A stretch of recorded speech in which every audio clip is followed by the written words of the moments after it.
ஆயிஷா நாயகி ரலியல்லாஹு அன்ஹா அவர்கள் தெளிவுபடுத்தக்கூடிய அந்த ஹதீஸ் அது இதேதான். இப்னு ஹிப்பான்லயும் இது மாதிரி ஒரு ஹதீஸ் இடம்பெறுகிறது.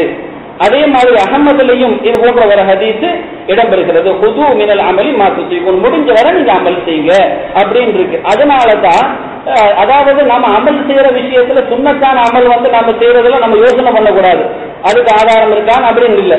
சுன்னத்தான அமல் தாராளமாக செய்யலாம். அதுக்கு நான் சில உதாரணங்கள் சொல்றேன். ஒரு சில உதாரணங்கள் நமக்கு போதும் ஈமான் கொண்ட பெருமக்களுக்கு.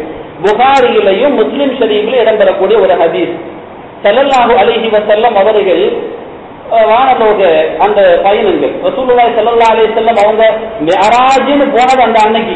ஆனா அன்னைக்கு மாத்திரம் தான் மேல போனாங்க, அதுக்கப்புறம் மேலேயே போகலையான்னு கேட்கக்கூடாது. ஸல்லல்லாஹு அலைஹி வஸல்லம் அவர்களுக்கு எல்லாமே அல்லாஹ் தெளிவுபடுத்தி கொடுத்தான். இருந்த இடத்துல இருந்து சொல்லிட்டு இருப்பாங்க. ஒரு நாள் ஸல்லல்லாஹு அலைஹி வஸல்லம் உட்கார்ந்து இருக்கிறாங்க, சஹாபாக்கள் குழுமி இருக்கிறார்கள், ஒரு சத்தம் கேட்கிறது.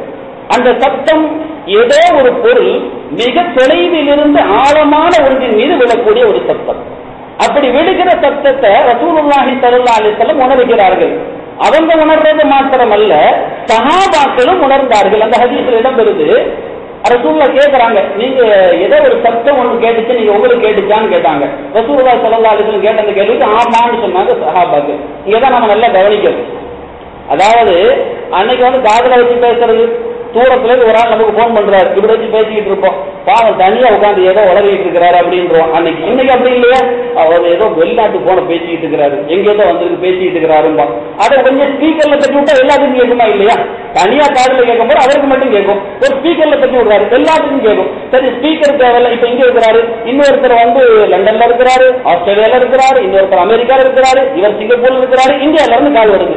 இப்ப இவங்க 4 பேரும் பேசுறாங்க. இதுக்கு பேரு நம்ம அன்னைக்கு உள்ள பாசையில சொன்னா அதெல்லாம் எப்படி ஆகுமா செல்லுமா அப்படிமா. ஒரு ஆள் பேசுறதுல பக்கத்துல இருந்து கேட்டா ஸ்பீக்கர்ல போட்டா 4 பேர் கேட்கலாங்க.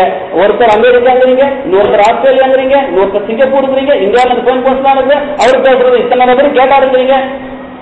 அதுக்கு இன்னைக்கு ஒரு பேரை வச்சிருக்கிறாங்கன்னா கான்பரன்ஸ். அப்படியே ஒரு கான்பரன்ஸ், நீங்க அவருக்கு தட்டி